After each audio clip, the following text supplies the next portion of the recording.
মনটার মানুষের দিকে আল্লাহ রাব্বুল আলামিন হাসরের মাঠে ফিরেও তাকাবেন না। এক নম্বরে যে কি দেয়, মনটা ধনী নাকি, এর মধ্যে কয়েকটা আছে খুব মারাত্মক আর কি। আমি আগে ভাগে বলে রাখি যে অনেকে কষ্ট পায় যায় মাহফিলে গেলে। এইসব বিষয় এখানে বলে কেন, যে আমাদের অন্তরের মধ্যে লাগে, আসলে লাগানোর জন্যই বলি। আমি তো অপারেশন করছি আসি মাহফিলে, আমি আছি অপারেশন করছি, একেবারে শরীর ঢুকে যদি কলিজা কাটতে হয়, কত খাইতে পরে ইনফেকশন দূর করে পরে অ্যান্টিবায়োটিক দিয়ে দেয়। তো প্রথম একটু সহ্য করে থাকতে হবে আর কি। কথাগুলো মনে হবে অনেক জটিল জটিল কথা, কঠিন কঠিন কথা। আর ছেলেরা তো লাস্ট পর্যায়ে, চূড়ান্ত পর্যায়ে ছেলেরা একটু রাগ করবে যুবকরা, যে এই হুজুরটাকে দাওয়াত না দিলেই ভালো ছিল, আমাদের এই স্বাধীনতার মধ্যে এত বড় আঘাত করলো, আর একটু কষ্টটা দিলামই, সমস্যা নেই তো দেবো, পরবর্তীতে চিকিৎসা ভালো হবে ইনশাআল্লাহ। একটু পরীক্ষা করে নেই, তারা আমার থেকে দূরে তো পরীক্ষা করতে পারতেছে না। বাবা, কয় শ্রেণীর মানুষের দিকে হাসরের মাঠে আল্লাহ তাকাবেন না? মাশাআল্লাহ। এক নাম্বার, খোটা দেয়। খোটা দেওয়া আমার আল্লাহর পছন্দ হয় না। আল্লাহ রাব্বুল আলামিন বলেন, ইয়ামুন্নুনা আলাইকা আন আসলামু কুল লা তামুন্নু আলাইয়া ইসলামাকুম বালিল্লাহু ইয়ামুন্নু আলাইকুম আন হাদাকুম লিল ঈমান ইন কুনতুম সাদিকিন। ইয়ামুন্নুনা আলাইকা আন আসলামু কুল লা তামুন্নু আলাইয়া ইসলামাকুম বালিল্লাহু ইয়ামুন্নু عليكم أن هداكم للإيمان إن كنتم صادقين। يمنون عليك, তারা কি তোমার কাছে এসে খোঁটা দিচ্ছে? খোঁটা, তারা কি তোমার কাছে এসে খোঁটা দিচ্ছে? কিসের খোঁটা? যে তারা মুসলমান হয়ে তোমার উপকার করছে। একটা শানে নজরুল আছে, তাইলে বোঝা গেল আয়াতের সাথে না? শানে নজরুল আছে। আলেমরা তো আয়াতের অর্থ বুঝলেই বুঝে ফেলে যে এখানকার একটা শানে নজরুল অবশ্যই আছে। মনবী, তারা তোমার কাছে এসে খোঁটা দিচ্ছে, তারা ইসলাম কবুল করার কারণে তোমার উপকার করছে এবং তারা তোমার আল্লাহর উপকার করছে, এরা খোঁটা দিচ্ছে।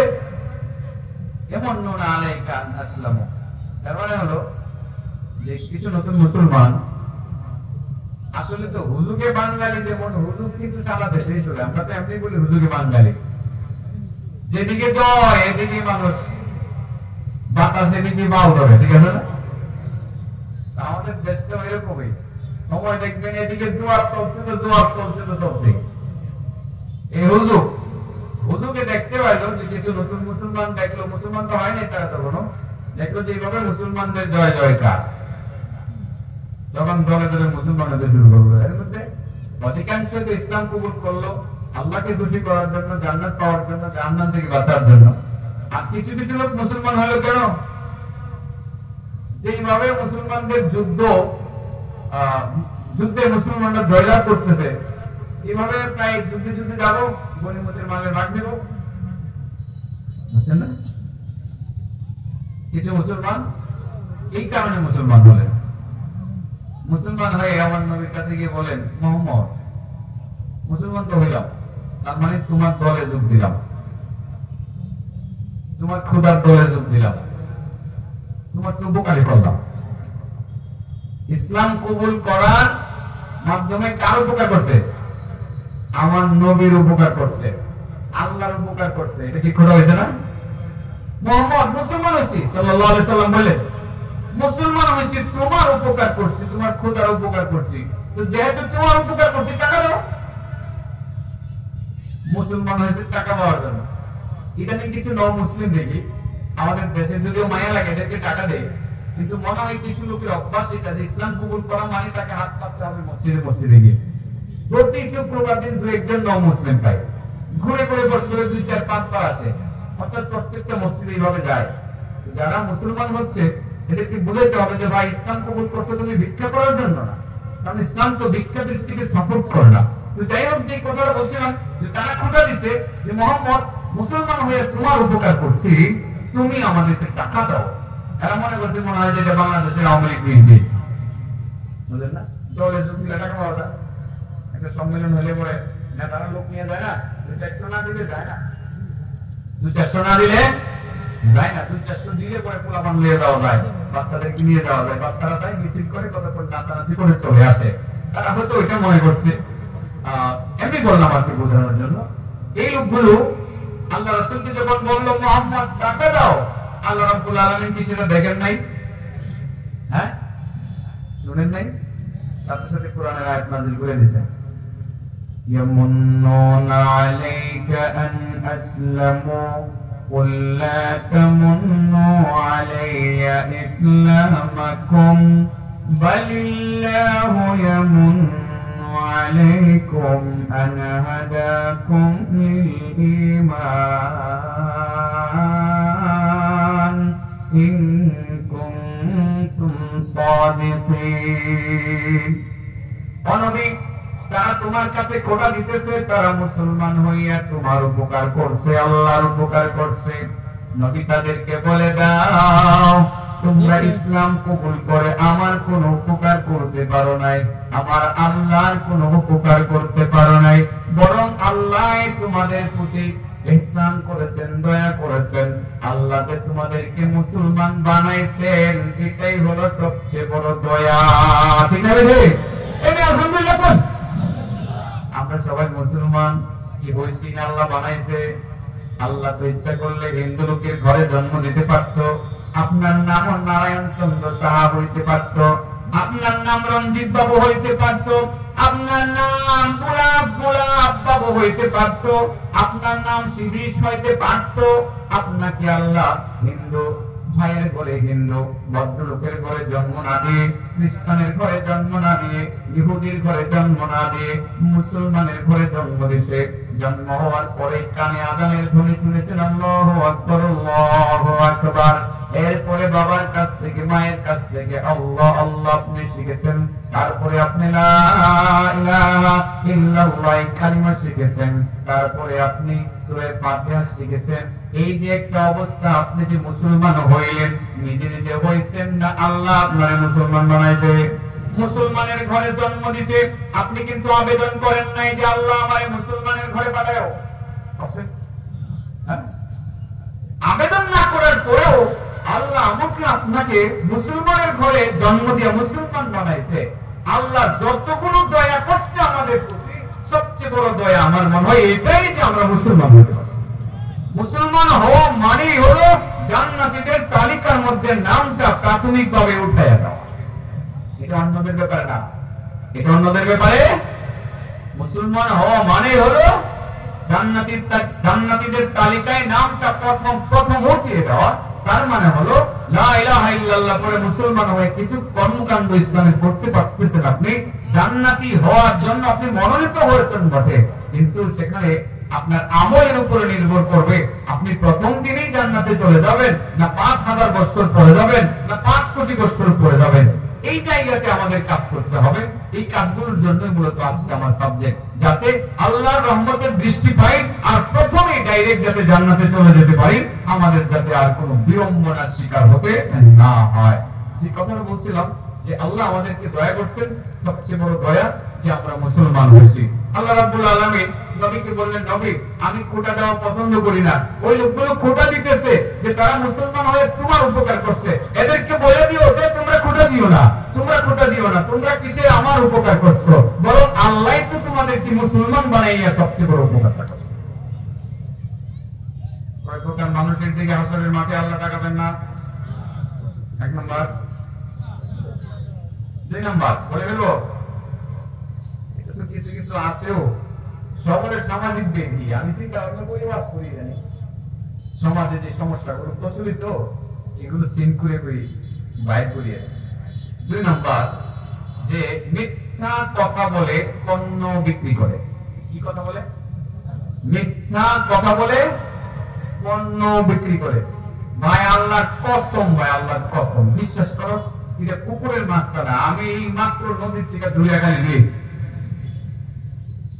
আচ্ছা বাজারে বসে যদি একজন মুরব্বী মানুষ কয় ভাই আল্লাহর কসম আমার নিজের গায়ে গাভীর দুধ একবারে পিওর, একটু পানিও নাই, আধা কেজি পানি নিয়ে যায়, একজন মুরব্বী মানুষ আরেকজন মুরব্বী গেলে বিশ্বাস করবো না লোকটা তো মনে হয় ভালো মানুষ নিয়ে যায়।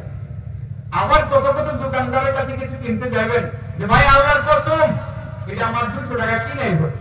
এই হুজুরে যদি তাই চিন্তা করবো যে আল্লাহর কসম করে বলছে 200 টাকা কিনাই পড়ছে, 210 কমে তো আর দাম বলা যাবে না, তখন 210 টাকা দিয়ে উনি কিনবেন। আসলে এটার মূল্য মাত্র কিনছে 150 টাকা বা 100 টাকা। এরকম মিথ্যা কসম করে পণ্য বিক্রি করে এরকম ব্যবসায়ী আছে না? যদি কেউ থেকে থাকেন আজ থেকে তওবা করেন যে আর মিথ্যা কসম করে বলবে, মানে কসম করে আমি কোনোদিন পণ্য বিক্রি করবো না, আমি দাম চাবো ভাই আমার দামটা এত, যদি আপনার মনে চায় আপনি নেবেন, তা না হয় আপনি নেবেন না। এইভাবে ব্যবসা করবো, ইচ্ছা করলে করা যায়। মিথ্যা কসম কেন করতে হবে? শুনি আমি মাঝে মধ্যে মাছ বাজারে যাই, যে হুজুর আল্লাহর কসম করে বলছি, আল্লাহর কসম করে বলছি হুজুর এটা 250 টাকা কি নাই বলছে, আপনি আইসেন এর জন্য 10 টাকা কমে দেবেন, বা 350 টাকা কি নাই বলছে আপনি আসছেন 10 টাকা কমে দেবেন, তার মানে কিনা দামের চেয়ে 10 টাকা কম আমারে দিয়ে দিছে। এটা কি বিশ্বাসযোগ্য? হ্যাঁ, আমারে যেরকম বলতেছে আপনারে দিয়ে দিলাম, কিন্তু আরেকজনের বলতেছে আপনি আসছেন তো স্যার আপনারে দিয়ে দিলাম 10 টাকা কমে দিয়ে দিলাম। এই যদি এরকম সবাইকে 10 টাকা করে কমই দেয়, হ্যাঁ বুঝি? হ্যাঁ, খেয়াল করবেন বাবা, সাবধান বন্ধুরা, সবাই ব্যবসা করো। ব্যবসা একটা আল্লাহর নবীর সুন্নাহ এবং আল্লাহর নির্দেশ, আহাল্লাহুল বাইআ ওয়া হারামার রিবা। ব্যবসা আমি উদ্বুদ্ধ করি ব্যবসা করার জন্য।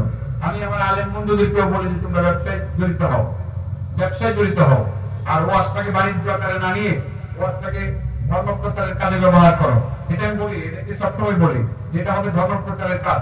আল্লাহ যদি ব্যবসার মাধ্যমে এমন তৌফিক দেয় যে নিজের গাড়ি ভাড়া দিয়ে কি আওয়াজ করে আসবো, গাড়ি ভাড়াও আনবো না, এটার অপেক্ষায় আছি। আল্লাহ যেদিন সেই তৌফিক দিবেন যে ওইরকম সম্পদ দিবেন ব্যবসার মাধ্যমে যে মাহফিলে যাবো, গাড়ি ভাড়াটা পর্যন্ত আনবো না, আমার দায়িত্ব হলো মানুষকে ইসলাম বোঝানো। আমি বলি আলেমদেরকে ছোটখাটো ব্যবসা করো, প্রয়োজনে তোমরা জুতার ব্যবসা করো, লঙ্গির ব্যবসা করো, গামছার ব্যবসা করো। রাত্রে সিলেটের একজন ব্যবসায়ীর সাথে কথা বলছি, গামছার ব্যবসা। আমি বলছি কোনো অসুবিধা নেই, গামছার ব্যবসা আমি করবো ইনশাআল্লাহ, ওখান থেকে যে প্রফিট আসবে আমার সংসার চলবে। আমি ব্যবসা ছোটখাটো একটু শুরু করেছি ইতিমধ্যে। আলেমদের ব্যবসা এটা অনেকে বলে তাদের স্নানে যায় না, মানায় না। আমি বলি আমার বন্ধুরা যেভাবে স্নানে যাবে ওইভাবে, কারণ আলেম তো এমন ব্যবসা করতে পারবে না যেখানে গেলে অনেক বেপরদা করতে হবে। আলেমরা তাদের স্নান মাফিক কিছু কিছু ব্যবসা করবে, যে ব্যবসার মাধ্যমে তার কামাই আসবে। আর হবে এই সমস্ত দিন চর্চা, এগুলো হবে ফি সাবিলিল্লাহ, লিওয়াজহিল্লাহ হবে, আল্লাহর সন্তুষ্টির জন্য হবে। হাদিয়া দেওয়া নেওয়া এটা পরের কথা। আপনি কোথাও গেলেন, কেউ হাদিয়া আপনাকে দেওয়ার অধিকার রাখে, আর কেউ হাদিয়া দিলে আমরা হাদিয়া নেওয়ার অধিকার রাখি। কিন্তু এটা যাতে বাণিজ্যের জায়গা না হয়, এই বাণিজ্যের জায়গাটা হবে বাণিজ্য তো আল্লাহ তো আহাল্লাহুল বাইআ বলে ওই ব্যবসা বাণিজ্যকে হালাল করেছেন। মাছ বিক্রি করবেন, দুধ বিক্রি করবেন, ওয়াজ বেচবেন, এই ব্যবসার কথা তো আল্লাহ বলেন না। তো আপনি 1 ঘন্টার ওয়াজ বিক্রি করে যাবেন, 50,000 1 লক্ষ টাকা আপনি নিয়ে যাবেন আর চুক্তি করে আসবেন, কেমন যেন এটা বাজারের মাছ কেনার মতো হয়ে গেল আর গরু কেনার মতো হয়ে গেল। এমনটা তো হতে পারে না। হাদিয়া অবশ্যই হাদিয়ার সর্বোচ্চ একটি স্তর আছে এবং হাদিয়া মহব্বতের একটি জায়গা। হাদিয়া দিলে মহব্বত বাড়ে, হাদিয়া আদান প্রদান। আমি যেমন হাদিয়া নেব, সময় মতো আমি হাদিয়া দেব, এই প্রচলনটা আমাদের মধ্যে চালু হওয়া উচিত। এই জন্য বলছি ব্যবসা সকল ক্ষেত্রে আপনারা যারা আছেন যার যার জায়গা থেকে ছোটখাটো একটা ব্যবসা করেন। সমস্যা কি? মাছের ব্যবসা, কোনো সমস্যা নাই। আপনাদের এলাকার মাছ পশ্চিমী অঞ্চলে গেলে অনেক দামে বিক্রি করা সম্ভব। দামি মাছ, অরিজিনাল মাছগুলো তো আমরা চোখেও দেখি না সময়ে। মানুষ আমাদের কাছে পুকুরের মাছ, ওই নিকলির নদীর হাওড়ে আর কুলিয়ারচরের মাছগুলো বিক্রি করে।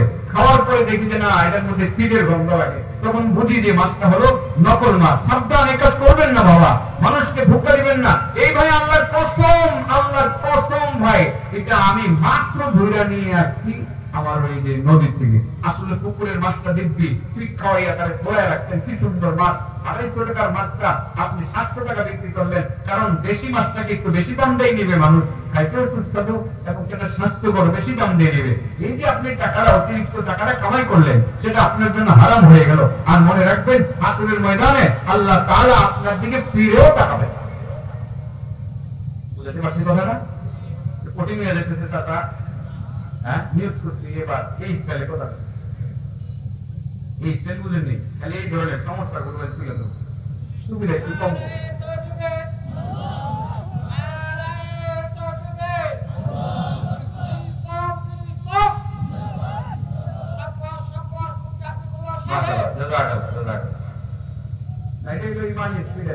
আমি পার্সোনালি ওই যে স্লোগান যেটা মানে আমি একটু আনইজি ফিল করি, ছেলেরাও আমাকে সম্মান জানায়, এখানে স্লোগান দিচ্ছিল বারবার, আমি বাধা দিচ্ছিলাম। আসলে সত্যি আমার কাছে এতটা আনইজি লাগে, এটা আমি কেন যেন রাগত করতে পারি না। তারা তো মহব্বত করে স্লোগান দিয়েছে, আমি ওটা আসলে সত্যি খুব বেশি পছন্দ করি না। কখন গাড়ি ভিতরে অহংকার চলে আসে, অহমিকা চলে আসে, আমি একটু লুকিয়ে লুকিয়ে অনেক সময় গাড়ি থেকে নেমে আমি কোন ফাঁকে স্থির চলে আসি, এটা আমি কর্তৃপক্ষ জানা না। অর্থাৎ এটা আমার কাছে অনেকটা আনন্দ লাগে। আর এই স্লোগানটা উনি দিয়েছেন হয়তো আপনাদেরকে উজ্জীবিত করার জন্য। তারপরেও মনে হয় যে সাব্বাস আতিকুল্লাহ, আমার মনে হয় এটা না বলা উচিত। নারায়ে তাকবীর আপনি বলতে পারেন, মানুষকে যে কথাগুলো সত্য, চলেন আমরা এই কথাগুলোর উপর আমল করবো, এটার সাপোর্টে আপনি কি কোনো তাকবীর দিতে পারেন। জাযাকাল্লাহ, আপনি ওরা করবেন না প্লিজ। আপনি তো নিশ্চয়ই মহব্বত করে সাব্বাস বলছেন, এটা যাতে ওখানে পাই, কোন জায়গায়, এখানে তো কিছু দরকার নেই। মিথ্যা প্রস্তাব করে পণ্য বিক্রি করে যারা হাসরের মাঠে আল্লাহ তাদের দিকে ফিরেও তাকাবেন না। কটা গেল? দুটো গেছে গা, রয়েছে বেটা, ওইটা মুরগির ব্যবসায় আছে, মুরগি ফার্মের ব্যবসায়ী, ব্রয়লার পেতে আছে, সাবধান, তারা ওজন কম দেয় বেশিরভাগ, ওজন কম দেয় বেশিরভাগ, দাম 2 টাকা কম দেয়, ওদিকে 5 কেজি কেমন ওজনে কেমনে পাবো এটা, ওজনে কম দেয়। বন্ধুরা এটা করবো না, ইচ্ছে করলে সম্ভব 2 টাকা বেশি বেচবো, আমি 2 টাকা বেশি বেচবো, আমি আপনাকে ওজনে কম দেবো না, তেমন কমিটমেন্ট করবেন। 3 নম্বর, এটা আসলে ওয়াস্ত সবসময় করে আমরাও করি, আমাদের ছেলেপেলেরা আসলে এখন অন্যরকম হয়ে গেছে, বিশেষ করে একটা মোবাইল, অ্যান্ড্রয়েড মোবাইল বেরিয়েছে, এই মোবাইলটা আমাদের ছেলেপেলেরা নষ্ট করে ফেলছে। 3 নম্বর হলো পিতামাতার অবাধ্য সন্তান যারা, পিতামাতার অবাধ্য সন্তান যারা, তার সব ঠিক আছে, আর কি আছে, সব ঠিক আছে, নামাজ রোজা হজ যাকাত মাদ্রাসা মসজিদ সব ঠিক আছে, তার 99টা ভলিউম হবে। কয়টা ভলিউম হবে তার আমল নামাজ? 99টা ভলিউম। ভলিউমে খালি সব পজিটিভ, সব পজিটিভ, সব পজিটিভ, সব পজিটিভ। নামাজ আছে, রোজা আছে, ওকে, হজ আছে, যাকাত আছে, ওকে, অল কমপ্লিট। 99টা ভলিউম একদম ভরে গেছে আপনার, শুধু নেকি আর নেকি। সে জান্নাতে যাবে না, যাবে কে?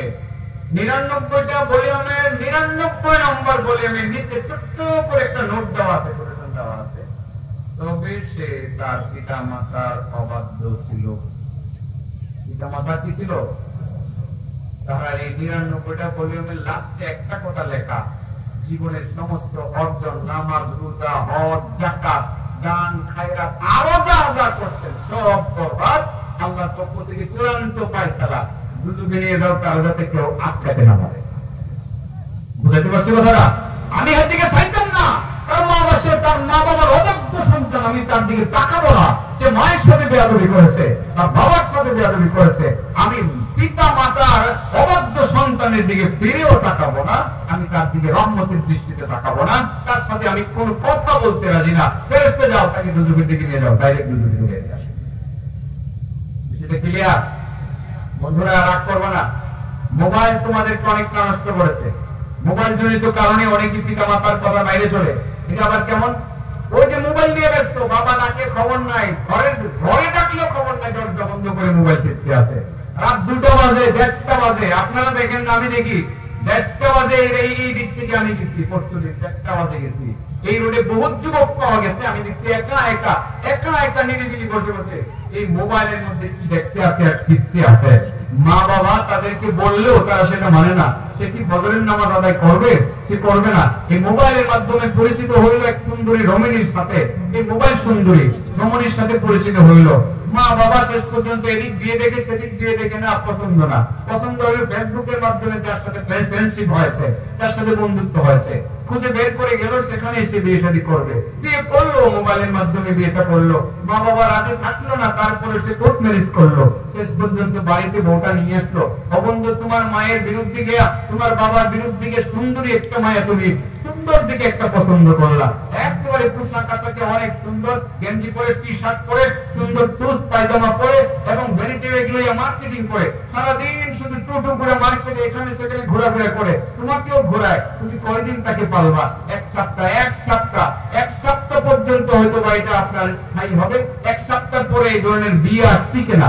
এই যে তুমি একটা কাজ করলা, তোমার মা অসন্তুষ্ট ছিল, তোমার বাবা সন্তুষ্ট ছিল না, পিতা মাতার অমতে তুমি বিয়েটা করে সুন্দরী নারীটাকে বিয়ে করে সংসারে আগুন ধরাইয়া দিলা, তুমি নিজেও বিপদগ্রস্ত হইলা, তোমার বাবার অর্থনৈতিক ক্ষতিটা করলা। বন্ধু, এত বড় একটা অন্যায় করেছো।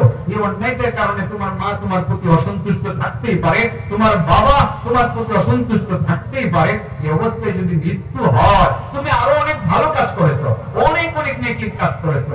এই তোমার যত নেকির ভলিউম আছে সবগুলোতে শুধুমাত্র নেকি লেখা থাকবে। শুধু এই কথাটা লাস্টে লেখা থাকবে যে পিতা মাতার অবাধ্য ছিল। শুধু একটুকুর কারণে আল্লাহ রাব্বুল আলামিন বলবেন, আরে সরায় দাও, আমি তার দিকে তাকাই ফেরাবি না, জাহান্নামে দিয়েছে। নাউযুবিল্লাহ বলেন। আমাদের ছেলেরা সবাই না বন্ধুরা, তোমাদেরকেও বলি বিষয়টা পজিটিভলি চিন্তা করো। এই সময় ফেসবুকের মাধ্যমে পরিচিত হয়ে যে বিয়ে শাদীগুলো হচ্ছে, কটা বিয়ে ঠিক হচ্ছে? আরে তোমার বাবার পছন্দে বিয়ে করলে তোমার সমস্যা কি? মেয়েটা তুমি পছন্দ করবা, তোমার বাবা দেখবে মেয়েটার বাবা কেমন, মেয়েটার মা কেমন, মেয়েটার দাদা কেমন, তারা নামাজি কিনা, তারা আল্লাহওয়ালা কিনা, তাদের বাড়ির দিক থেকে পরিবেশগত দিক থেকে তারা কেমন, তারা আসলে ধার্মিক কিনা, এই বিষয়গুলো তারা দেখবে। এত কিছু দেখার পরে মা বাবা যে বিয়েটা করাবে, এটার মধ্যে তোমার সুখ শান্তি আসবে, এটাতেই বরকত। পিতা মাতার কথার বাইরে যেও না। আর পিতা মাতার কথার বাইরে গিয়ে যদি একটা শব্দ উচ্চারণ করো, একটা শব্দ উচ্চারণ করলে কি হবে? আল্লাহ রাসূল সাল্লাল্লাহু আলাইহি সাল্লাম বলেন, ইন্না কালিমাতাল আক তারুদ্দুহা জামিউ রিমাল, ইন্না কালিমাতাল আক তারুদ্দুহা জামিউ রিমাল।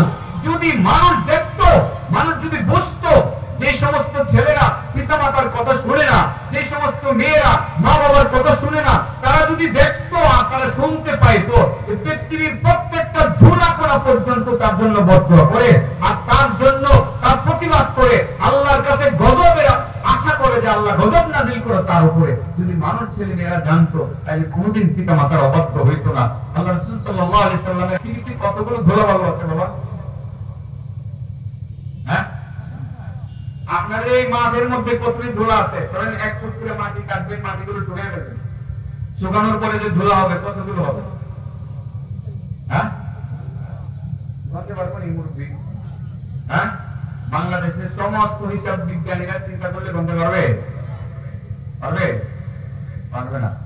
সারা পৃথিবীর হিসাব বিজ্ঞানীরা যদি বলে এখানে কতটা ধুলা আছে গুনে ফেলবো, পারবে না। তাহলে আপনার কক্সবাজারের সাগরের পারে বালু দেখুন কিভাবে, সেটা পারবেন না।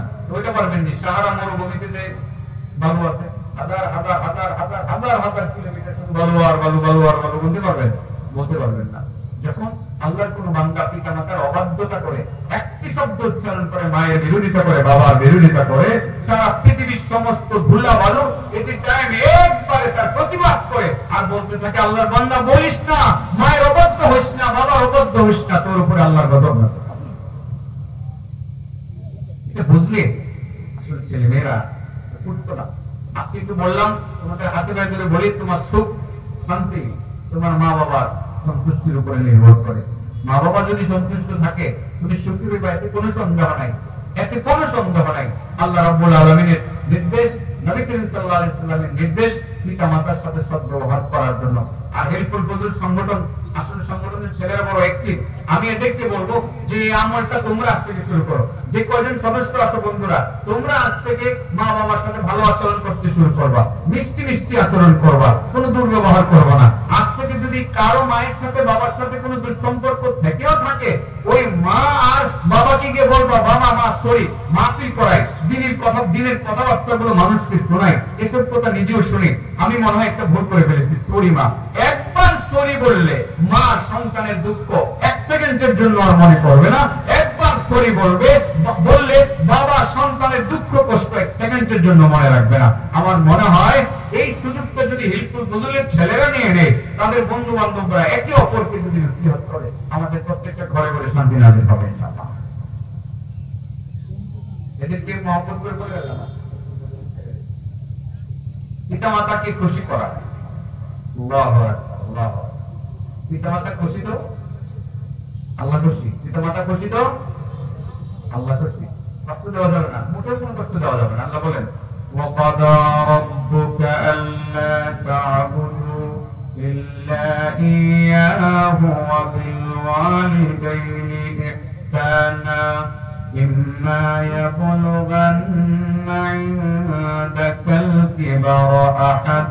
أحدهما أو كلاهما فلا تقل لهما أف ولا تنهرهما وقل لهما قولا كريما واخفض لهما جناح الذل من الرحمة وقل رب ارحمهما كما ربياني صغيرا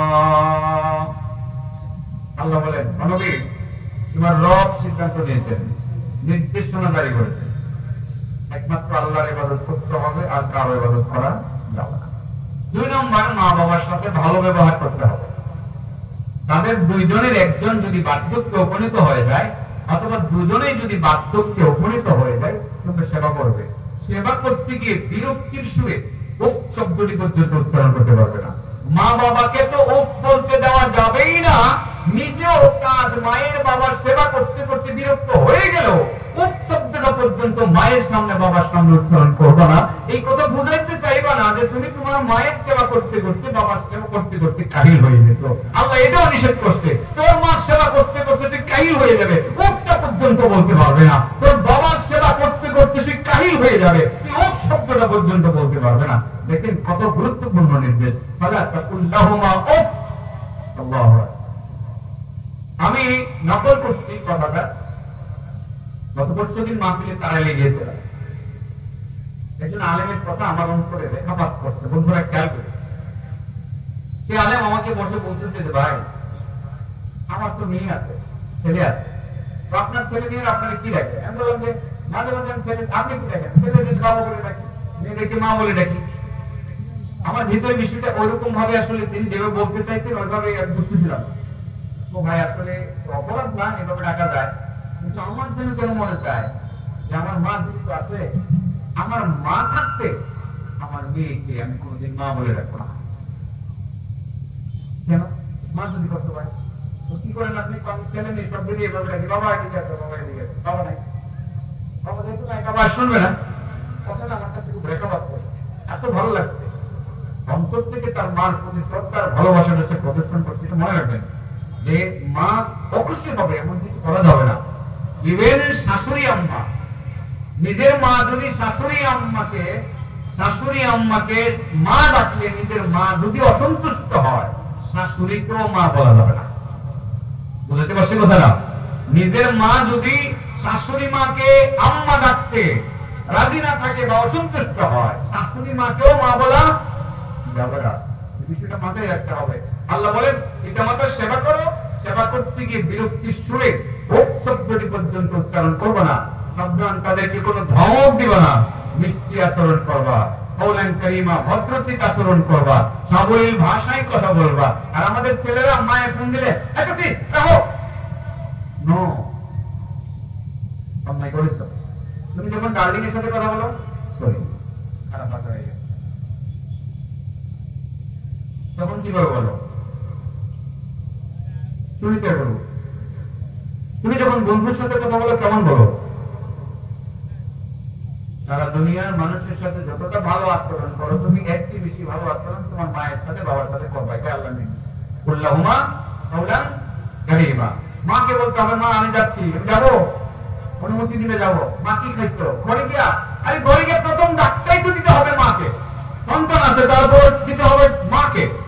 আমি তো ঘরে গিয়ে প্রথম ঢুকে আমি গিয়ে বলি বাচ্চাদেরকে দাদু কোথায়, আম্মা কোথায়, দাদু কোথায় নাই, প্রথমেই খবর লই। দাদু নামাজ পড়তেছে, আগে খবর নেওয়ার পরে জিজ্ঞাসা করে। ঘরে ঢুকে প্রথম তুমি দাদুর খবর জিজ্ঞাসা করো। আমি বললাম হ্যাঁ, তোমার দাদুকে আমার মা লাগে, তো তুমি কি দাদুর পেট থেকে হয়েছে? আমি হ্যাঁ, তো বুঝছি বুঝছি, হ্যাঁ মা। ছেলেরা বুঝে না ও মা যে কেমন, হারানোর পরে বুঝে, বুঝে যখন হারাই ফেলে তখন বুঝে। বাবা যে কেমন, যখন হারাই ফেলে তখন বুঝে। আল্লাহ কিন্তু পিতামাতার সন্তুষ্টির উপরে জান্নাতের গ্যারান্টি পর্যন্ত বলেছেন আল্লাহ নবী, ঠিক আছে না?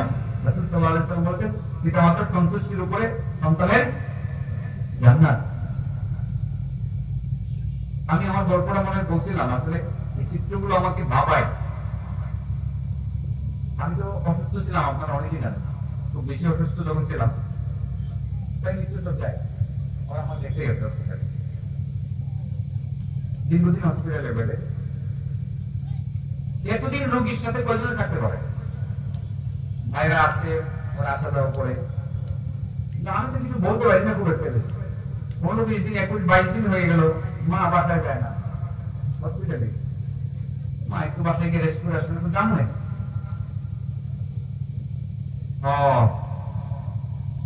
আমি নড়তে পারি না, আমি বাসা ফেলে দিতে পারি না, পথ ফেলতে পারি না, সত্যি আমার না, এদিকে কাটা ওদিকে কাটা, ওদিকে কাটতে কেন, কাটবো কেন, অনেক কিছু। কাশি দিব, আমার টপটাকে ফেলো। রাত 3টা বাজে কাশি উঠলো, কাশি দেওয়ার মুহূর্তে দিকে টিস্যু এখানে লেগে আছে। বলেন তো কে লাগাইছে? হ্যাঁ, মা। কেন আমি মা? 3টা বাজে, মা তুমি ঘুমাইছো না? ঘুমাইছি।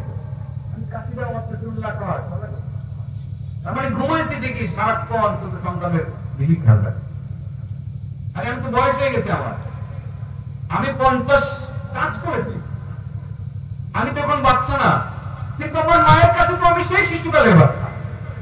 প্রতিটা সন্তান মায়ের কাছে শিশু বাচ্চার মতো। প্রতিটা মা সন্তানকে, আমার মা আমাকে যেমন ভালোবাসে, প্রতিটা মা ঠিক এরকম ভালোবাসে। সেই মাকে ধমক দিয়ে কথা বলার সাহস পাইলে কোথায়? এক সপ্তাহ পর্যন্ত বলা যাবে না তাদের সেবা করতে গিয়ে। বন্ধু, তুমি মাথায় রাখবা, সেই মা যদি তোমার অসন্তুষ্ট হয়ে যায়, তোমার ফেরেশতা অনেক লম্বা ফেরেশতা হবে। 99টা ভলিউমের পুরোটা ভলিউম শুধু নেক দ্বারা ভরপুর থাকবে। শুধু নেক আর নেক, শুধু নেক আর নেক, উন্নয়ন আর উন্নয়ন, রাস্তাঘাট, কালভার্ট, মসজিদ, মাদ্রাসা, অনেক কিছু তুমি করেছো। লাস্টের রিপোর্ট ছোট্ট করে লেখা আছে, কিন্তু সে পিতা মাতার অবাধ্য ছিল। দিছে না? এটাই যথেষ্ট জাহান্নামে যাওয়ার জন্য। আল্লাহ তার দিকে তাকাবেন না, বলে দেবেন ওরে আমি দেখতে চাই না, ওরে জাহান্নামে দিকে দিয়ে দাও। واخفض لهما جناح الذل من الرحمة وقل رب ارحمهما كما ربياني صغيرا। আল্লাহ বলেন, পিতা মাতার জন্য তোমাদের দয়ার পরশগুলো তোমরা বিছিয়ে দাও। দয়া যা যা করা দরকার আগে পিতা মাতার প্রতি করো, অন্যের প্রতি দয়া করো, আগে মায়ের প্রতি দয়া করো। মা কোনটা খাইতে চায়, মা কোনটা পড়তে চায়, বাবা কি খাইতে চায়, বাবা কি পড়তে চায়। আসলে মা বাবার সন্তানের কাছে এত কিছু চাই না। তুমি মায়ের পছন্দের জিনিসটা তোমার ঘরে এনে রাখো, তোমার বাবার পছন্দের জিনিসটা তুমি ঘরে এনে রাখো। আল্লাহ বলেন, দয়ার পরশ বিছিয়ে দাও আর তাদের জন্য দোয়া করো, রব্বির হামহুমা কামা রব্বায়ানি সগীরা। ও আল্লাহ, আমার মা বাবার প্রতি দয়া করো, তারা যেমন ছোটবেলা আমার প্রতি দয়া করেছিলেন। বলেন, রব্বির হামহুমা কামা রব্বায়ানি সগীরা। এই দোয়াটা করেন সবসময়। অনেকে মনে করে এই দোয়াটা মনে হয় মা বাবা মারা গেলে করতে হবে। মা বাবা আছে, এই দোয়াটা বেশি বেশি করে করো। মারা যাওয়ার পরে তুই দোয়া করবাই বন্ধু। মা বাবা আছে এখনো এই দোয়াটা করো, প্রতিদিন এই দোয়াটা করো। একটা মা বাবার অনেক কল্যাণ হয়, অনেক কল্যাণ হয়, নিজেরও লাভ হয়। মা বাবার অসন্তুষ্ট, মা বাবার প্রতি দায়িত্বহীন ব্যক্তিরা, পিতা মাতার নাফরমান যারা, পিতা মাতার অবাধ্য সন্তান যারা, তাদের দিকে হাসরের মাঠে আল্লাহ রাব্বুল আলামিন ফিরেও তাকাবেন না। আমার মনে হয় পিছনে যারা আসছেন সাবজেক্ট আপনারা জানেন না। 8 প্রকার মানুষের দিকে হাসরের ময়দানে আল্লাহ তাআলা ফিরেও তাকাবেন না। কয় প্রকার? বিশেষ করে কয় প্রকার? আরো আছে। বিশেষ করে কয় প্রকার? 8 প্রকার মানুষের দিকে হাসরের ময়দানে আল্লাহ তাআলা ফিরেও তাকাবেন না। 1 নাম্বার, যে মানুষের উপকার করে খোটা দেয়। 2 নম্বর, যে মিথ্যা কসম করে পণ্য বিক্রি করে, মিথ্যা কসম করে পণ্য বিক্রি করে। 3 নাম্বার, যে ব্যক্তি পিতা মাতার অবাধ্যতা করে, পিতা মাতার অবাধ্যতা করে। বলতে পারেন যে হুজুর এতক্ষণ সব অবাধ্য সন্তানের ব্যাপারে বললেন, তবে বাধ্য সন্তানের বেনিফিট কি? আল্লাহু আকবার। যেই সন্তান বাবাকে বাবার বাধ্য, মায়ের বাধ্য, একটি মাত্র আচরণের মাধ্যমে মাকে খুশি করতে পারে, বাবাকে খুশি করতে পারে। এটা তো একেবারে সহজ। মা বাবাকে খুশি করা একেবারে মামুলি ব্যাপার। সামান্য একটা কথা বললে মা বাবা খুশি হয়ে যায়। আজকে যদি আমার বন্ধুরা গিয়ে বলে, মা ভুল তো করেছিলাম, সরি আমাকে মাফ করে দাও, বাবা আমি ভুল করেছিলাম আমাকে মাফ করে দাও, বাড়িতে গেলে বাবা এবার খাবার দস্তরখানায় বসে বলবে যে, বাবা রে তুই তো ভালো হয়েছিস, খুশি হলাম মা আপনার থেকে আসছো। বাবা তোর কি রাখবো, আগামী মাসের বেতনটা পাইয়া তোরে সাইকেল কিনে দেবো, আর অ্যাপেক্স শোরুম থেকে একটা সুন্দর জুতা কিনে দেবো। বাবা আর একটা ঘড়ি তো দেবো, ঘড়িও কিনে দেবো, যা একটা ঘড়িও কিনে দেবো। বাবা কত খুশি। বাবা মা তো নাকে সন্তানদেরকে খাওয়াতে চায়, বাবা মা না করে সন্তানদেরকে পড়াতে চায়। আর এটাই দুনিয়ার নিয়ম, দেখে আসছি তো আমার বাবা কি পড়েছেন, আমাদেরকে কি পড়াইছেন, আর আমরা কি পড়ি, আমাদের ছেলে মেয়েরা কি পড়ে। অর্থাৎ নিজের জন্য তো কিছু কিনি না, এখন যা কিনি সব সন্তানের জন্যই কিনি। নিজের জন্য মার্কেটিং এ একদিনও যাইতে মনে চায় না। ইভেন চিকিৎসার জন্য চিকিৎসা করতে যাওয়ার সুযোগটা হয় না বা যায়ও না। সন্তানের কিছু হলে তাড়াতাড়ি হসপিটালে নিয়ে যাও, এটাই তো দুনিয়ার নিয়ম। বাবা মা খুশি, বাবা মা খুশি। একটু সরি বললা, সরি মা ভুল করেছি, বাবা আমি ভুল করেছি, একটু মাত্র বললা, বাবাও খুশি মাও খুশি। মা তো বাবা তুই অনেক ভালো হয়ে গেছে, খাওয়া দাওয়া কর, কি খাবি, মুরগি রান্না করবো, কত যে খুশি। মায়ের মুখে তুমি একটা হাসি ফুটাইলা আর বাবার মুখে একটা হাসি ফুটাইলা, এর দ্বারা তোমার বেনিফিটটা কেমন হলো। অন্য কোন ইবাদতে এত বেনিফিট পাবেন না, এখানে যে বেনিফিটটা পাবেন, বহুবার বলেছে, আপনি 2 লক্ষ বছরের নফল ইবাদতের নেকি কামাই করে নিতে পারবেন। বন্ধু সম্ভব আজকে 2 লাখ বছরের নফল ইবাদতের নেকি কামাই করা আজকে সম্ভব না? ঘরে গিয়েই তো সম্ভব, বাবার সাথে দেখাইলে সম্ভব।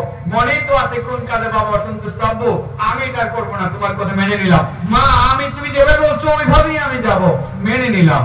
মা বাবা খুশি, মুখে তাদের হাসি, খুশির হাসি, এই হাসিটা ফুটার লগে লগে তোমার অ্যাকাউন্টে জমা হয়ে গেল 2 লক্ষ বছরের নফল ইবাদতের নেকি। সুবহানাল্লাহ, তো বাইরে না গেল, হ্যাঁ সুবহানাল্লাহ। আবার বলি, কয় কিসিমের মানুষের প্রতি আল্লাহ তাকাবেন না? হ্যাঁ, 1 নম্বর যে দান করে কোটা দেয়, 2 নম্বর মিথ্যা কসম করে মাল বিক্রি করে, 3 নম্বর যে পিতা মাতার অবাধ্য, না পিতা মাতার নাফরমানি করে, 4 নম্বর এটা কি দিকে আসে না সামাইরা মত থাকে, সামাইরা মত তো ওই বড় বড় মুতলা না মানে সামাইরা মত,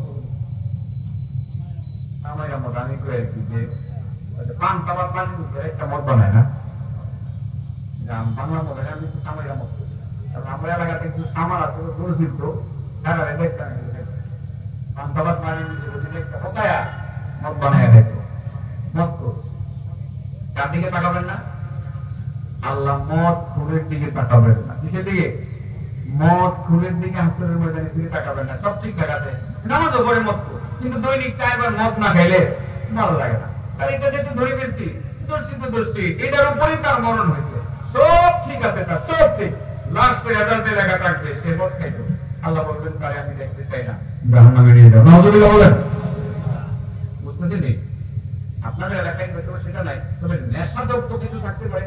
কি আসেনি আপনাদের? ইয়াবা আছে, ইয়াবা মাথা লাগাইছে, হচ্ছে না ইয়াবা আছে, যেটা বাবা কয় যে ফেন্সি দিন মনে হয় না, এটা দাম পারে গেছে।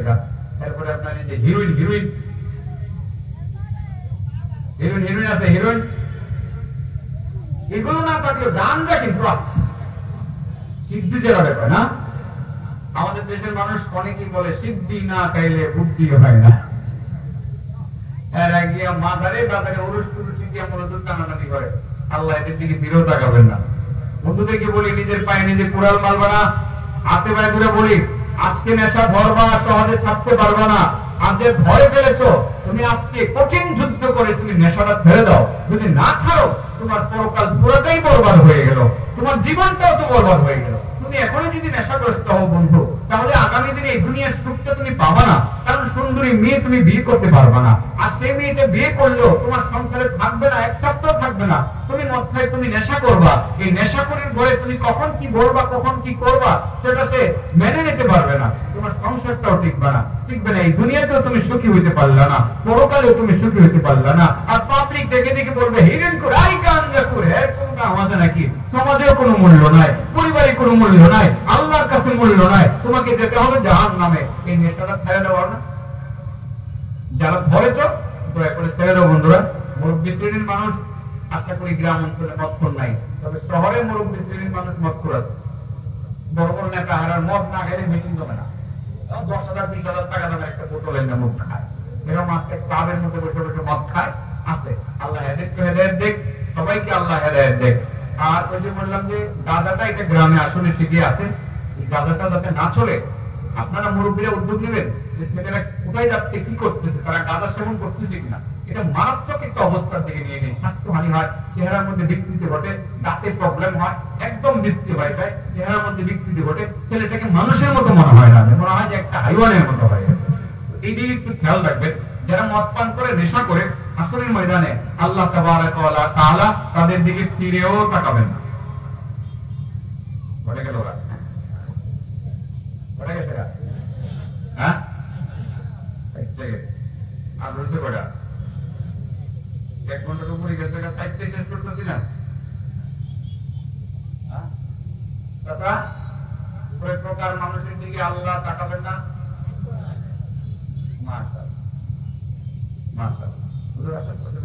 শেষ করে ফেলবো, 5 নাম্বার, এটা মনে রাখবেন। 5 নাম্বার, যে ব্যক্তি মানুষকে নিজের কাছে পানি থাকার পরেও পানি দেয় না, কথা বলছেন, নিজের কাছে পানি থাকার পরেও পানি দেয় না। পানি একটা আবশ্যকীয় জিনিস, নিজের কাছে পানি থাকার পরেও পানি দেয় না। আসরের মাঠে আল্লাহ তার থেকে ফিরেও তাকাবেন না। আপনার টিউবওয়েল থেকে পানি আনতে গেল ঝগড়া, আপনি বলেছেন এইটা আমার টিউবওয়েল পানি নিতে হবে, এখানে আজকে ঠ্যাং ভেঙে যাবো। আল্লাহ রাসূল বলেন তুমি কি আসতে যেতে পারবে না, আল্লাহ তোমার দিকে আসরের মাঠে ফিরেও তাকাবেন না। পানির সবার অধিকার আছে, ঠিক আছে, অধিকার আছে। আপনার বাড়ির পানি আমার খাওয়ার অধিকার আছে, তবে আপনার বাড়ির চাইল্ড ডাইল খাওয়ার অধিকার নাই। এটা আপনাকে না বলে খেতে পারবো না, পানি খেতে পারবো প্রয়োজন হলে। পানির মধ্যে অধিকার সবার। আল্লাহ রাসূল বলেন যারা মানুষকে প্রয়োজনীয় পানি দেয় না, প্রতিবেশীকে পানি থেকে বঞ্চিত করে, ওই সব লোক আসরের মাঠে আল্লাহর দরবারে হাজির হবে সত্য, কিন্তু আল্লাহ তাদের দিকে ফিরেও তাকাবেন না। এই অলসতাটা আমরা করবো না, এই কিচ্ছামিটা আমরা করবো না, যথাসাধ্য মানুষের উপকার করব। আপনার পুকুরে পানি আছে, অন্যের পানি দরকার, পানি দিয়ে দিবেন। আপনার টিউবওয়েল আছে, ভাই তোমাদের টিউবওয়েল নষ্ট, আমার এখান থেকে পানি নাও, পানি নিতে থাকো, কোনো অসুবিধা নাই। এভাবে পানি উন্মুক্ত ভাবে ছেড়ে দেবেন। আর যদি পানি খাওয়াইতে পারেন, আল্লাহ রাব্বুল আলামিন আসরের ময়দানে হাউজে কাউসারের পানি আপনাকে পান করাইয়া কলিজা ঠান্ডা করে দিবেন। যে ব্যক্তি কোনো মুসলমানকে পানি পান করায় আসরের মাঠে, আল্লাহ রাব্বুল আলামিন তাকে হাউজে কাউসারের পানি পান করাবেন। সুবহানাল্লাহ। আর যারা পানি পান করাবে না, নিত্য প্রয়োজনীয় তুচ্ছ জিনিসগুলো প্রতিবেশীকে দিবে না। পানি হতে পারে, পানির জায়গায় তো আরো অন্য কিছু আছে। প্রতিবেশী চাইলেও আপনার কাছে প্রয়োজনীয় একটা কিছু, যে ভাই তোমার ঘরে একটা কুদাল আছে, আমাকে একটু কুদালটা দাও, আমি একটু গর্ত করি, এটা পুকুরে পায়খানা করেছে, গর্তের ভিতরে পায়খানা রেখে দেই। আপনি চিন্তা করলেন যে কুদাল যে তাকে দেবো, এটা কবে পাই আর না পাই, নাও তো পাইতে পারি। ঘরে গিয়ে ঢুকলেন, ঘরে ঢুকে ওই ঘুরে গেলে এসে বললেন যে ভাই আমি তো কুদালটা পাচ্ছি না, কে যেন নিয়েছিল। এভাবে তাকে এখান থেকে আপনি বিতাড়িত করে দিলেন, এটা একটু বঞ্চিত করলেন। আপনি তাকে কুদালটা দিলেন না, কোড়াল দিলেন না, দা দিলেন না, খন্তি দিলেন না, সুই সুতা দিলেন না। অর্থাৎ প্রতিবেশীর যা যা প্রয়োজন আপনার কাছে থাকা সত্ত্বেও এই তুচ্ছ জিনিসগুলো আপনি দিলেন না। এটা না দেওয়ার কারণেও কিন্তু আপনি জাহান্নামী হবেন। আল্লাহ রাব্বুল আলামিন কোরআনে ঘোষণা করেন ওয়াইলুল লিল মুসাল্লিন الذين هم عن صلاتهم ساهون الذين هم يراءون ويمنعون الماعون। আল্লাহ বলেন মুসল্লি দুটোকে যাবে, কারা যাবে? হ্যাঁ, মুসল্লি কাকে বলে? যে নামাজ পড়ে নাকি না পড়ে? যে নামাজ পড়ে তাকে মুসল্লি বলে। আর এর বহু বছর হলো মুসল্লুন আর মুসল্লিন। মুসল্লিগণ দুযোগে যাবে। কোন মুসল্লি দুযোগে যাবে? 3 শ্রেণীর মুসল্লি দুযোগে যাবে। কয় শ্রেণীর? হিসাবে তো নামাজিরা দুযোগে যাওয়ার কথা না। নামাজিরা কোথায় যাবে? জান্নাতে যাবে। কিন্তু আল্লাহ বলতেছেন যে মুসল্লিগণ দুযোগে যাবে। এখানে আল্লাহ এই মুসল্লিগণ দুর্যোগে যাবে বলে তিন শ্রেণীর মুসল্লিকে শনাক্ত করেছেন। এর মধ্যে এক নম্বর হলো আল্লাযীনা হুম আন সালাতিহিম সাহুন, যারা নামাজ পড়ে কথা সত্য কিন্তু নামাজে অলসতা করে। কি করে? ফজরের নামাজ কয়টা বাজে পড়ে? 9টা বাজে। আসেন মুসল্লি নামাজ পড়ে কিন্তু ফজরের নামাজ 9টা বাজে। যোহরের নামাজ আর আসরের নামাজ মিলায়া একেবারে 3:30টা পর্যন্ত চলে যাবে। আর মাগরিবের নামাজ এশার নামাজ রাত 12:30 বাজে, একটা রাতে করে। বহুত আছে, ব্যস্ত, হুজুর অনেক সমস্যা, ব্যস্ত, অনেক পেরেশানি আছে, নামাজগুলো একসাথে বাসায় গিয়ে একবারে পড়লে। আর এমনও মুসল্লি আছে আমার কাছে বলছে হুজুর যে সারাদিন পড়তে পারি না, বাসায় এসে এশার নামাজের লগে সব করে লাই, এশা পড়ে পড়ে তাহাজ্জুদ পড়ি। অথচ হাদিসের মধ্যে আসছে কি জানেন, যে সময় মতো আমরা 12 রাকাত সুন্নাত করি না, ফজরের 2 রাকাত সুন্নাত, যোহরের 4 রাকাত, না আসরের, তারপরে এশার 4 রাকাত, 4 রাকাত হলো এশার 4 রাকাত, হ্যাঁ, আর হলো 12 রাকাত সুন্নাত মিলাইলেন আপনারা। এই 12 রাকাত সুন্নাত যারা সময় মতো আদায় করে তারা পুরো তাহাজ্জুদের নেকির চেয়েও বেশি নেকি কামাই করে। আর এই ভদ্রলোক কি করলো, সকালে নামাজ পড়লো না, যোহর পড়লো না, আসর পড়লো না, মাগরিব পড়লো না, এশার সময় এশাও পড়ে সব একসাথে মিলাই পড়ে তাহাজ্জুদ পুরো ভরে ঘুমায়। কত বড় আল্লাহ আল্লাহ। আল্লাহ বলেন এই মুসল্লি দুজনে দেখো, বুঝলো, ফাওয়াইলুল লিল মুসাল্লিন আল্লাযীনা হুম আন সালাতিহিম সাহুন الذين هم يراءون ويمنعون الماعون। তিন শ্রেণীর মুসল্লি তারা দুজকে যাবে। আমার দিকে তাকান। এক নাম্বার যে নামাজে অলসতা করে, 2 নাম্বার যে নামাজ পড়ে মানুষকে দেখানোর জন্য, আল্লাহকে দেখানোর জন্য না, আর 3 নম্বরে ওই সমস্ত মুসল্লিগণ তারা দুজকে যাবে যারা তাদের প্রতিবেশীকে নিত্য প্রয়োজনীয় তুচ্ছ জিনিসটা দিতে চায় না। নামাজ পড়েছে কি নামাজি কিন্তু প্রতিবেশীকে পানি দিতে চায় না, নামাজ পড়েছে কি নামাজি কিন্তু প্রতিবেশীকে কোদাল খুন্তি কোড়াল দিতে চায় না, নামাজ পড়েছে কি কিন্তু প্রতিবেশীকে সহিষ্ণুতা পর্যন্ত দিতে চায় না। ওই সমস্ত নামাজিরা নামাজ পড়ার পরেও তারা দুজকে যাবে। নাউজুবিল্লাহ বলতে না?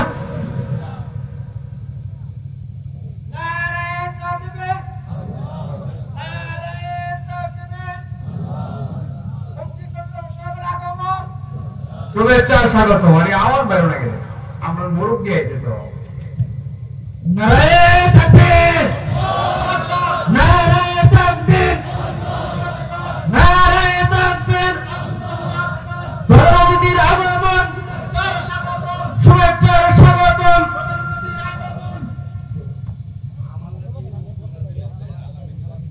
আলহামদুলিল্লাহ। আমরা কোন জায়গায় ছিলাম মনে আছে? যে হাসরের মাঠে আল্লাহ কয় শ্রেণীর মানুষের দিকে ফিরেও তাকাবেন না।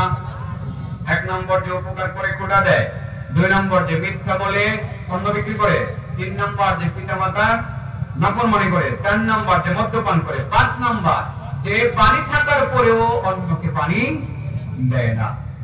এই 5 কিসিমের মানুষের কথা বললাম। আর 6 আর 7 8 কিন্তু নামটা বলে দেই। আর 6 নম্বর হলো এমনও মানুষ আমাদের সমাজে আছে, বহুত পুরুষ, সে পাক্কা নামাজি, মসজিদে গিয়ে নামাজ পড়ে কিন্তু তার বউ গেছে আপনার নেকি বাজারে ঘুরতে, একেবারে বেপরোয়া অবস্থায়, সুন্দরভাবে সাজ্জা গুজে গেছে। এটা তার আত্মমর্যাদার মধ্যে লাগে না। তার মেয়েটা গেছে কলেজে, টাইট ফিটিং পোশাক কিনে নিজেই কিনে দিছে, এরা গেছে কলেজে, কোনো বেপরোয়া করে না। আর সেই লোকটা কিন্তু ঠিকই জোহর নামাজ মসজিদে পড়ছে, একেবারে অনেক সুন্দর করে নামাজটা পড়ছে, কিন্তু তার স্ত্রী বেপরোয়া চললে তার কাছে কোনো খারাপ লাগে না, বরং একটু ভালোই লাগে, যে মনে হয় যে একটু মডার্ন। মেয়েটা বেপরোয়া চললে তার কাছে ভালোই লাগে, মনে হয় যে নিজেকে একটু মডার্ন। তো অসুবিধা নাই, যুগ জামানার সাথে মিলিয়ে তো চলতে হবে, এই কথা মনে করে তার ছেলে মেয়েদেরকে পর্দার জন্য আর বলে না, স্ত্রীকে পর্দার আওতায় আসতে বলে না, মেয়েকে পর্দার আওতায় আসতে বলে না, আর ওরাও তো পর্দার ভিতরে আসতে চায় না। যারা নিজেদের ছেলে মেয়েরা বেপর্দা চললে যাদের আত্মমর্যাদায় লাগে না তাদেরকে বলা হয় দায়ুস। কি বলা হয়? আর যারা বেপর্দা চলছে তাদেরকে বলা হয় দায়ুসা। কি বলা হয়? দায়ুসা। এই 6 নম্বর হলো শ্রেণীর মানুষ যারা হবে দুনিয়াতে পর্দা পুশিদার বালায় থাকবে না, নারী পুরুষ একসাথে বসে বসে আড্ডা দিবে, মিটিং করবে, মিছিল করবে, গলাগলি করে এইভাবে এইভাবে কি জানি সেলফি উঠাবে, গলাগলি করে ভিডিও করবে। ওই সমস্ত নারী পুরুষের দিকে হাসরের ময়দানে আল্লাহ ফিরেও তাকাবেন না। এবার পর্দা করবেন কিনা বুঝে নিন। গেল 6 নম্বর। 7 নম্বর বিষয়টা ভেরি সিম্পল। আপনারা মনে করতে পারেন যে হুজুর এটা কোনো বিষয় হলো। হ্যাঁ বিষয়, আল্লাহ রাসূল বলেছেন বিষয়, এটা অনেক বড় বিষয়। রাসূল বলেছেন যে ব্যক্তি এই গিরালির নিচে টাকনুর নিচে কাপড় পরবে হাসরের ময়দানে আল্লাহ তার দিকে ফিরেও তাকাবেন না। বন্ধুরা, প্যান্টটা একটু সাদায় নিলেই তো চলে, গিরালির হালকা 1 ইঞ্চি উপরে পড়লেই তো চলে, অসুবিধাটা কোন জায়গায়? আমরা তো অভ্যস্ত হয়ে গেছি, আমাদের গিরালির নিচে কোনো পোশাক যায় না, তাই বলি কি আমাদের পোশাক ভালো লাগে না? তুমি অভ্যস্ত হয়ে যাও, তোমারও ভালো লাগবে। অনেকে দেখি মসজিদে গিয়ে পরে এটা উপরে উঠাই, নামাজ শেষ করার পরে আবার নিচে নিয়ে যায়। না না না, এটা আপনার সব সময়ের জন্য। গিরালির নিচে কোনো পুরুষ গিরালির নিচে পোশাক পরতে পারবে না, পারবে না, নিষেধ। কেউ যদি সেটা করে হাসরের মাঠে আল্লাহ রাব্বুল আলামিন তার দিকে ফিরেও তাকাবেন না। কিন্তু মহিলারা গিরালির নিচে পড়বে, মহিলাদের ক্ষেত্রে ভিন্ন। কটা গেল? হ্যাঁ, 8 নম্বর। এই ছেলেরা রাগ করো না, মেয়েরাও রাগ করো না। ওই সমস্ত নারীগণ, ওই সমস্ত নারীদের দিকে আল্লাহ তাকাবেন না হাসরের মাঠে যারা পুরুষের আকৃতি ধারণ করে থাকে। আছে? আরে মিয়া, বাজারে গেলে তো দেখা যায় প্যান্ট শার্ট পরা, টি শার্ট পরা এবং চুজ পায়জামা পরা মহিলা, এবং তার পায়জামা গিরালির নিচে নামা পড়ে, বরং এই হাঁটুয়ার গিরালির মা জামা দেয়। দেখা যায় না? অভাব নাই, হাজারে হাজারে নেকলি পাবেন না। হয়তো বা শহরাঞ্চলে যান, দেখবেন হাজার হাজার বেপরদা নারী এইভাবে বাজারে ঘুরতে আছে। গ্রামেও হয়তো বা আছে যারা পুরুষের আকৃতি ধারণ করতে পছন্দ করে, চুলগুলো এমন ভাবে কাটে, বব কাটিং কেটে ছোট করে পুরুষের মতো করে রাখে। অনেক মহিলা আছে হাতে একটা ঘড়ি দেয়, এইভাবে ঘড়িটা দিয়ে হাত টি শার্ট দিয়ে দুই জায়গাটা তো খালি, পুরুষের মতো ঘড়ি দিয়ে দিয়ে সে হাঁটতে থাকে। ওই সমস্ত নারী, ওই সমস্ত নারী, তাদের দিকে আল্লাহ হাসরের মাঠে তাকাবেন না। ওই সমস্ত পুরুষের দিকে তাকাবেন না যে সমস্ত পুরুষরা নারীদের সাদৃশ্যতা গ্রহণ করে থাকে। সময় অনেক পুরুষ আছে যে মেইলি পোশাক পরতে পছন্দ করে, মেইলি ড্রেস আপ পছন্দ করে।